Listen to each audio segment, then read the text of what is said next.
नमस्कार दोस्तों, स्वागत है आपका स्टडी फॉर सिविल सर्विसेज में। यूपी ट्रिपल एससी पीटी की तैयारी कर रहे हैं तो फ्री वाला हमारा टेलीग्राम जरूर ज्वाइन कर लीजिएगा, जिसका कि पूरा नाम है UP triple SC PET by study for civil services, यानी कि @UP triple SC PET by study for civil services, बिना किसी स्पेस के, ना कोई अंडरस्कोर है। लगातार उसमें यूपी ट्रिपल एससी पीईटी से जो सिलेबस है जितनी भी, उसको पिक्स के फॉर्म में दे रहे हैं, बिल्कुल शॉर्ट पिक्स है। उतना अगर आप जो है कर लेंगे, काफी कुछ जो जितना भी पीटी में जीएसजी के करंट अफेयर है, सारी जो है हम लोगों की तैयारी हो जाएगी।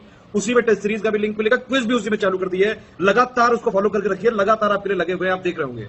उस ग्रुप की लिंक वीडियो के डिस्क्रिप्शन में दी हुई है, जो हमारा डिस्क्रिप्शन में है उसी से ज्वाइन करिएगा। वीडियो के जो डिस्क्रिप्शन में लिंक दी हुई है उसी से ज्वाइन करिएगा, या फिर ये वाला ग्रुप है, देख लीजिए ध्यान से। टेलीग्राम में ये लिख के सर्च करना है UP triple SC PET by study for civil services, बिना किसी स्पेस के। ये वाला ग्रुप है, अपना ध्यान रखिएगा। ये वाला दूसरा कोई चैनल है, इसको ज्वाइन कर सकते हैं आप चाहें तो। ये वाला हमारा मेन चैनल। इंस्टाग्राम में हमारा पेज फॉलो कर लीजिएगा, स्टडी फॉर सिविल .सर्विसेज। इसमें स्टोरी हाईलाइट, जो हाईलाइट हो प्लस पोस्ट जरूर देख करिए। सारे क्वेश्चन अटेम्प्ट करिए और स्कोर अपना जरूर कमेंट करके बताइए कितने आपके क्वेश्चन सही हो रहे हैं। दोस्तों, UP triple SC PET exam के लिए क्विजेज लगातार चल रही है हमारे चैनल पे, तो टेलीग्राम का चैनल ज्वाइन कर लीजिए। ये इसका लोगो है, आप सर्च करेंगे तो इस नाम से आपको मिल जाएगा। ये एकदम से फ्री ऑफ कॉस्ट है और काफ़ी अच्छी तैयारी आपकी यहाँ से हो सकती है। आप यहाँ से स्टडी मटेरियल भी प्राप्त कर सकते हैं, जो कि पिक्स के फॉर्मेट में शेयर किया जाता है, और इंपॉर्टेंट वीडियोज़ यहाँ पे आपको शेयर किए जाएंगे। साथ में क्विजेज लगातार होती हैं, मतलब 2 स्लॉट में एक दिन में होती हैं। तो आइए शुरू करते हैं आज पहले स्लॉट की क्विज को। और पहला क्वेश्चन आप देख रहे हैं, ये साइंस का क्वेश्चन है। इसमें आपसे ये पूछा जा रहा है कि निम्नलिखित में से किस प्रकार की विद्युत चुंबकीय विकिरण या तरंग जो है उसमें सबसे लंबी तरंगदैर्घ्य पाई जाती है, सबसे लंबी। तो अब इसमें से आप देखिए, यहाँ पराबैंगनी लिखा हुआ है, गामा लिखा हुआ है, रेडियो लिखा है और अवरक्त लिखा है। तो आप बताइए कि इसमें से कौन सा होगा। देखिए, एक चीज है कि तरंगदैर्घ्य जिस चीज की सबसे ज्यादा होगी, मतलब लंबाई उसकी ज्यादा होगी। तरंगदैर्घ्य का मतलब क्या है? तरंग की दूरी, लंबाई। तो उसकी जो आवृत्ति है वो उतनी ही कम हो जाएगी, तीव्रता घट जाएगी। अब यहाँ अगर आप देखें तो बाकी जो है उनमें तरंगदैर्घ्य छोटी छोटी होती है। जैसे गामा रेडिएशन है, इसमें तरंगदैर्घ्य बहुत कम होती है, इसीलिए इसकी इंटेंसिटी और फ्रीक्वेंसी ज़्यादा होती है। इसमें रेडियो तरंगे जो है, इनकी तरंगदैर्घ्य काफ़ी लंबी होती है और इसी वजह से इनकी तीव्रता कम होती है। तो इसका जो करेक्ट आंसर है वो सी हो जाएगा, रेडियो तरंगे। इसके बाद अगले प्रश्न को देखते हैं। सबसे कम तापमान जिस पर कि कोई पदार्थ आग पकड़ सकता है उसे क्या कहा जाता है?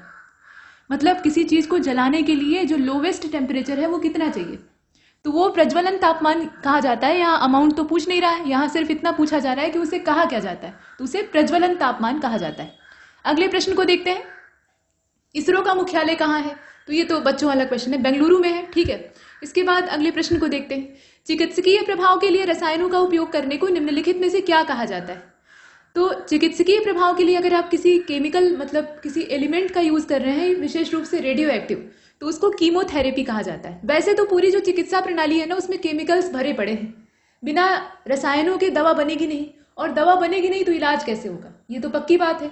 लेकिन कीमोथेरेपी जो होती है उसमें डायरेक्टली जो एलिमेंट्स होते हैं, उनके समस्थानिक जो होते हैं, उनका यूज किया जाता है। इसके बाद अगले प्रश्न को देखते हैं। घाव का अध्ययन जो है उसको क्या कहा जाता है? तो घाव के अध्ययन को ट्रोमेटोलॉजी कहा जाता है, ठीक है। ट्रोमेटोलॉजी जो है, इसमें घाव का अध्ययन हम करते हैं। इसके बाद अगले प्रश्न को देखते हैं। पीडियाट्रिक्स, ये आप देख रहे हैं, पीडियाट्रिक्स दिया हुआ है, तो इसका संबंध किससे है? ये किस चीज का अध्ययन है या किस चीज की विद्या है? तो ये जो है, ये शिशु रोग से जुड़ा हुआ है। बच्चों से संबंधित जो रोग होते हैं उनका अध्ययन और उस पर रिसर्च इसमें की जाती है। चींटियों का अध्ययन क्या कहलाता है? मर्मिकोलॉजी कहलाता है, हर्पेंटोलॉजी कहलाता है, या निमेटोलॉजी कहलाता है, या न्यूरोलॉजी कहलाता है? तो देखिए, मर्मिकोलॉजी कहलाता है। चींटियों के बारे में अगर हम स्टडी करते हैं, चींटी देखने में तो छोटी है, लेकिन उसकी जो फैमिली है, उसका जो पूरा जनसंख्या है वो काफ़ी ज़्यादा है, ठीक है। और इनके अंदर भी बहुत समझदारी, मतलब मनुष्यों की तरह संगठन में रहने का और सामाजिक रूप से रहने का गुण पाया जाता है। इनकी कॉलोनीज होती हैं और इनका बिहेवियर भी अलग अलग ढंग का होता है, ठीक है। तो उसका अध्ययन करते हैं मर्मिकोलॉजी में। हर्पेंटोलॉजी में क्या करते हैं, वहाँ सरीसृप और जो उभयचर होते हैं उनको मिलाकर उसका अध्ययन करते हैं। इसके बाद 8वें नंबर के क्वेश्चन को देखिए। जीव की आंतरिक संरचना का अध्ययन करने वाला जो शास्त्र होता है उसको क्या कहा जाता है? शरीर रचना विज्ञान, ठीक है। इससे ज्यादा और क्या कहेंगे। इसके बाद 9वें नंबर के प्रश्न में चलते हैं। ऑर्थोपेडिक्स जिस प्रकार हड्डियों से संबंधित है, उसी प्रकार से कीरोपेडिक्स जो है, इसका संबंध किससे है? तो यहाँ जो है आप देख रहे हैं, कीरोपेडिक्स, इसका संबंध किससे है? पांव से है, मतलब पैरों से। अगले प्रश्न को देखिए, 10वां। विज्ञान की कौन शाखा ट्यूमर के बारे में बताती है? ट्यूमर को हिंदी में अर्बुद कहा जाता है, अंग्रेजी उसका ट्यूमर है। तो जो शाखा इसमें है वो ऑन्कोलॉजी है। ऑन्कोलॉजी को आपने पीछे भी देखा था। तो इसके अंतर्गत जितने भी प्रकार के ट्यूमर्स होते हैं, ट्यूमर में मोटे तौर पे 2 वेराइटी होती है। एक तो बेनाइन ट्यूमर होता है जिसमें कि कोई अवगुण नहीं पाया जाता है, बस वो एक अनावश्यक वृद्धि होती है और इसको ऑपरेट करके निकाल दिया जाता है, तो उसमें तो कोई दिक्कत नहीं।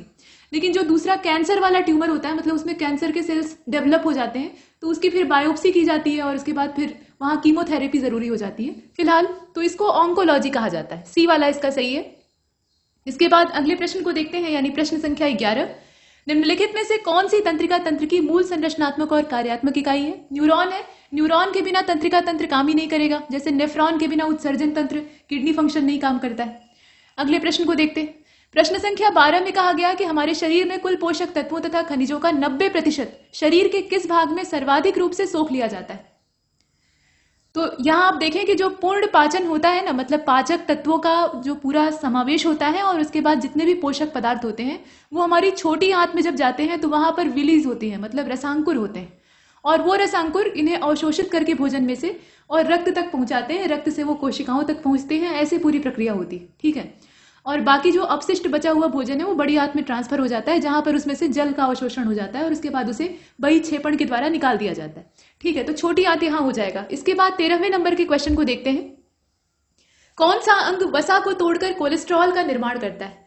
तो ये जो अंग है ये क्या है? लिवर है। और लिवर जब ठीक से काम नहीं करता है तो ये जो प्रक्रिया है वसा को तोड़कर उसका कोलेस्ट्रॉल बनाने वाली, कोलेस्ट्रॉल भी हमेशा बुरा नहीं होता है। आप सोचते होंगे कि कोलेस्ट्रॉल से हार्ट अटैक की संभावना या हृदय रोग का जो आंकड़ा है वो बढ़ जाता है।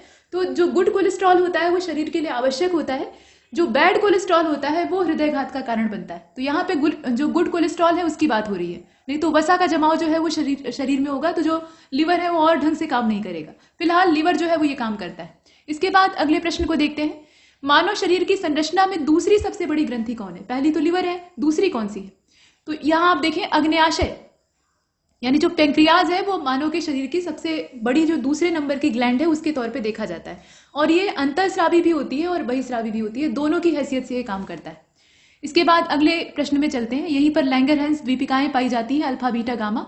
तो उसमें से जो बीटा कोशिकाएं होती हैं उसमें इंसुलिन नाम का हार्मोन उत्सर्जित करने की क्षमता होती है, और वो जब गड़बड़ा जाता है तो फिर मधुमेह हो जाता है।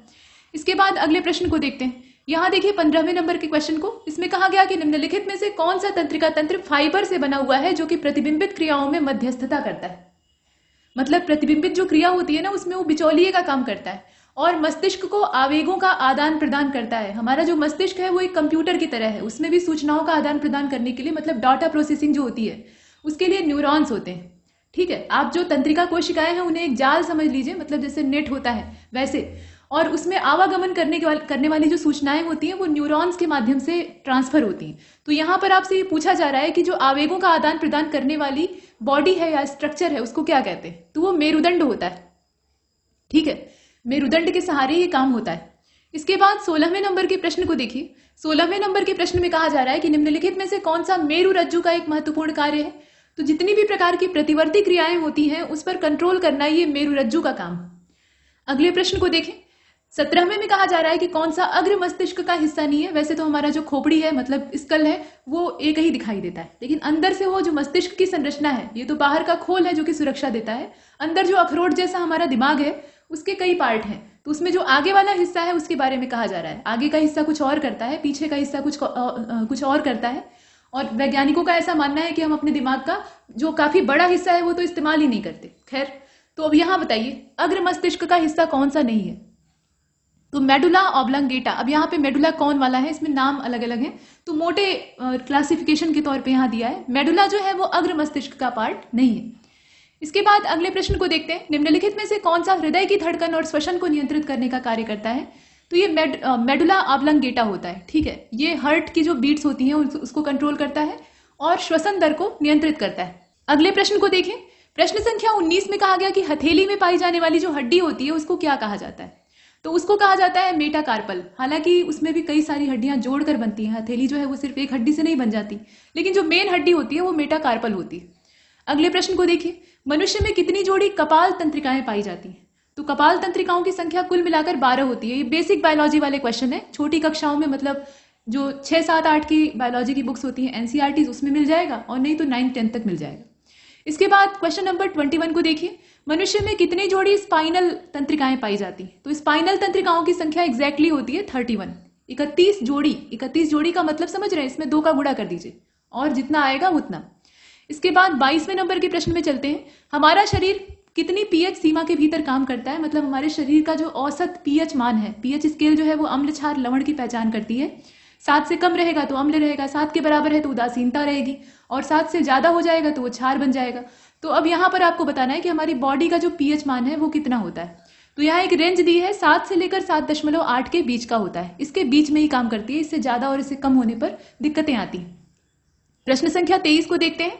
रक्त में श्वेत रक्त कणिकाओं की जो सामान्य संख्या है, 2 तरह की रक्त कणिकाएं होती हैं, इसके अलावा रुधिर प्लेटलेट्स प्लाज्मा वगैरह जो है वो अलग चीज है, मतलब लाल रक्त कणिकाएं और श्वेत रक्त कणिकाएं। तो श्वेत रक्त कणिकाओं की जो तादाद है वो कितनी होती है, अब यहाँ पे देखिए आंकड़ा दिया हुआ है 1000 प्रति घन मिलीमीटर। तो यहाँ आप देखिए इसका जो करेक्ट आंसर है वो 4.5 से 10 है, मतलब इतने 1000 1 घन मिलीलीटर खून में जो श्वेत रक्त कणिकाएं हैं उनकी संख्या पाई जाती। इसके बाद क्वेश्चन नंबर 21 को देखिए, माफ कीजिएगा 23 को हमने देखा तो अब 24 आ गया है। लाल रक्त कणिकाओं का जीवन काल कितना होता है? ये अमर नहीं होती, मानव शरीर जैसे नश्वर है वैसे ये भी बनती और बिगड़ती हैं, तो 120 दिन तक ये जीवित रहती हैं लगभग, ठीक है। उससे पहले भी इनका जीवन काल समाप्त हो सकता है, वो इनकी संरचना पर डिपेंड करता है, लेकिन वैसे मोटा जो जीवन काल है वो 120 दिन का है, ठीक। आगे बढ़ते हैं। प्रश्न संख्या 25 को देखिए। वह तत्व जो कि रक्त में नहीं पाया जाता है वो क्या है? तो हमारा रक्त जो है वो एक संयोजी ऊतक है, वो ऑक्सीजन के प्रवाह का काम करता है और भी बहुत तरह के उसके वर्क होते हैं। तो लोहा उसमें पाया जाता है एकदम अनिवार्य रूप से, लोहा यानी आयरन की बात हो रही है, तांबा और मैग्नीशियम ये सब मिलते हैं, लेकिन क्रोमियम जो है वो खून में नहीं होना चाहिए, पाया नहीं जाता है और होना भी नहीं चाहिए। इसके बाद अगले प्रश्न को देखते हैं।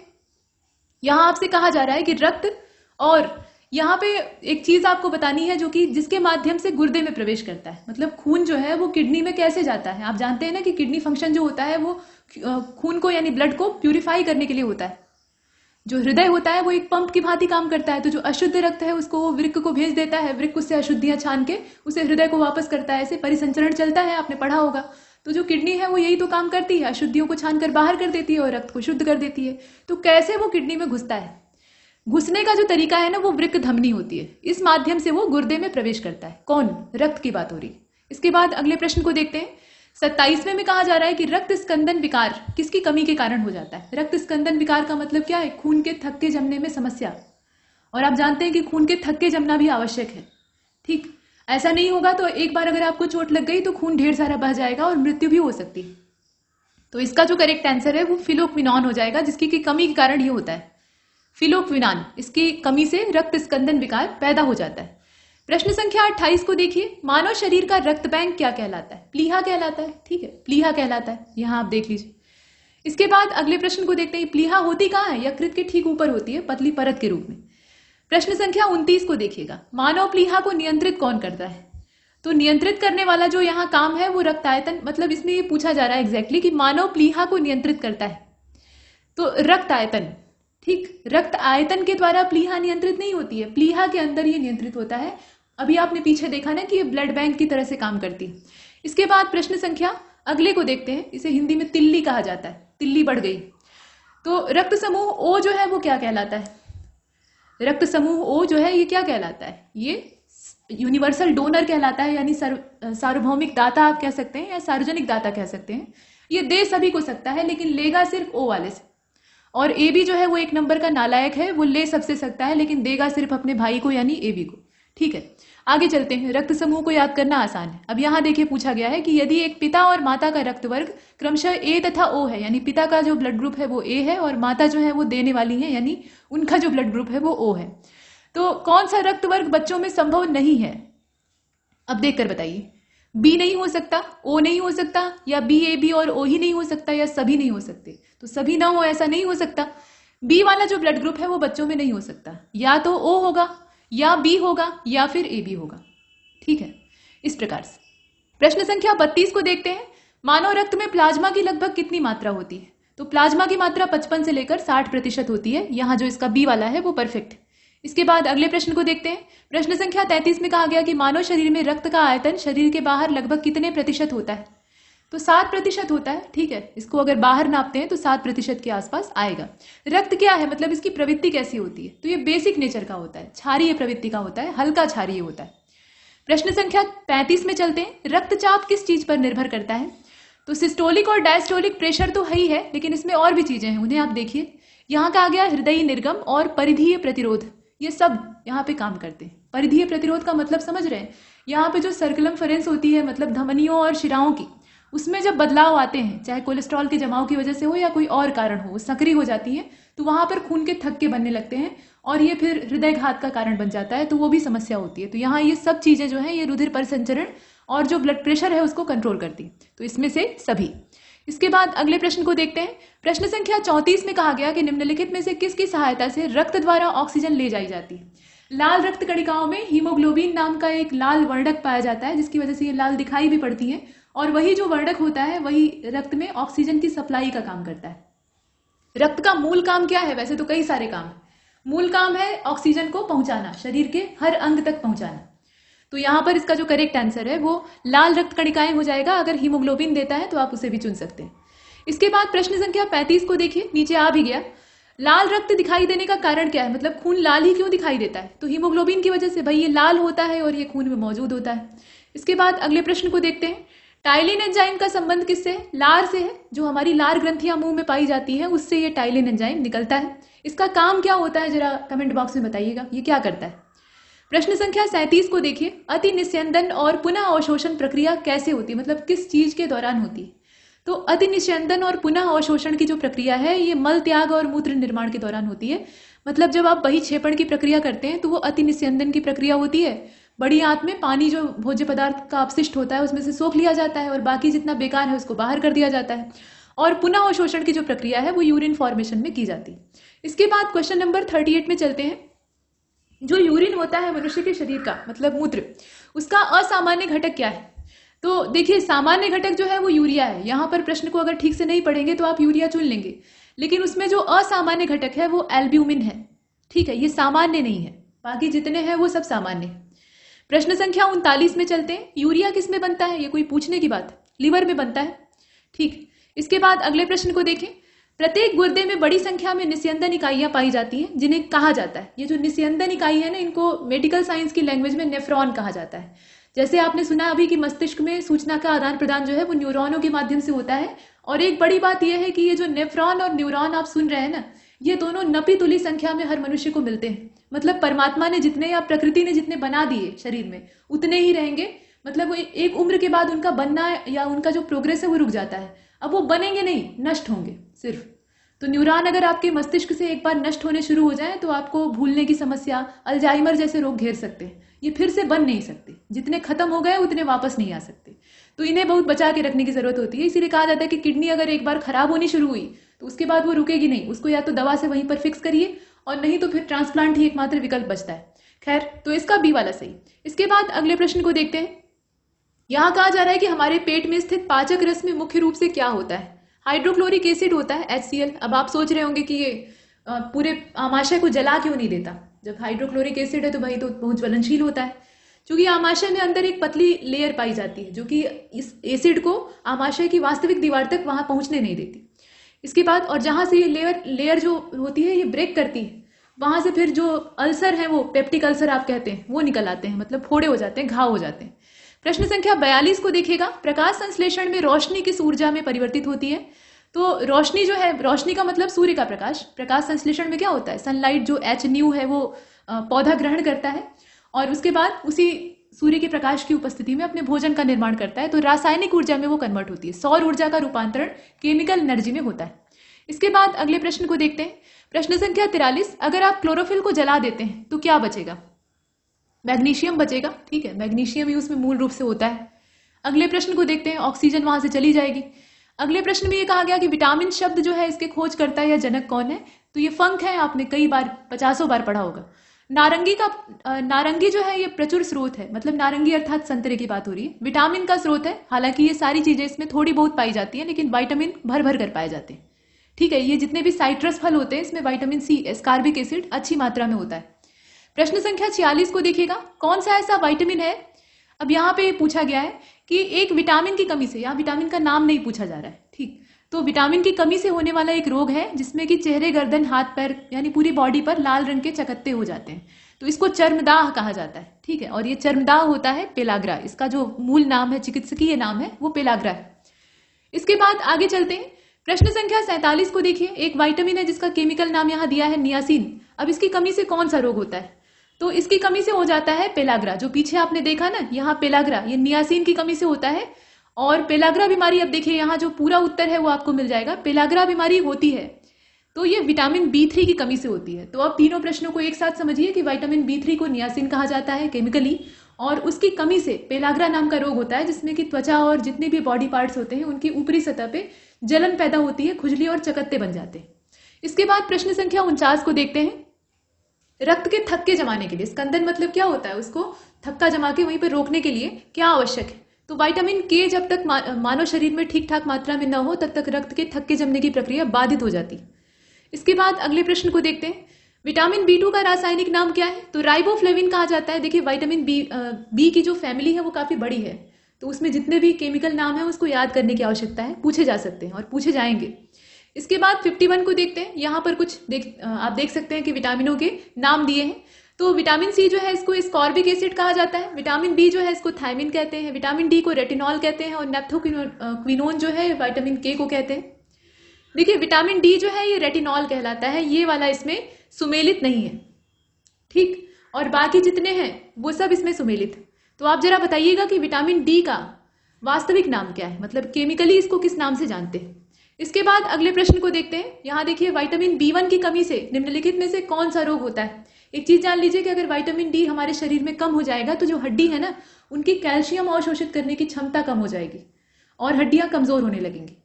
तो अब इसका आप रासायनिक नाम आराम से गेस कर सकते हैं क्योंकि इसका कनेक्शन कैल्शियम से है और सूर्य के प्रकाश से।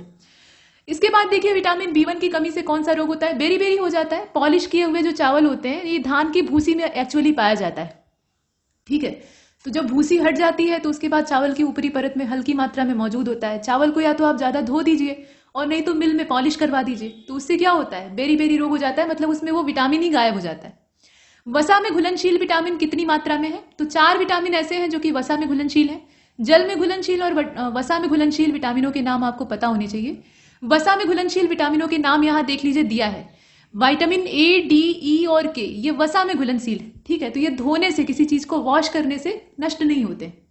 और जो जल में घुलनशील होते हैं उनके साथ समस्या यही होती है कि उन्हें एक बार अच्छे से अगर धो दिया, जैसे हरी पत्तेदार सब्जियां हैं, या बहुत ज्यादा पका दिया तो वो नष्ट हो जाते हैं।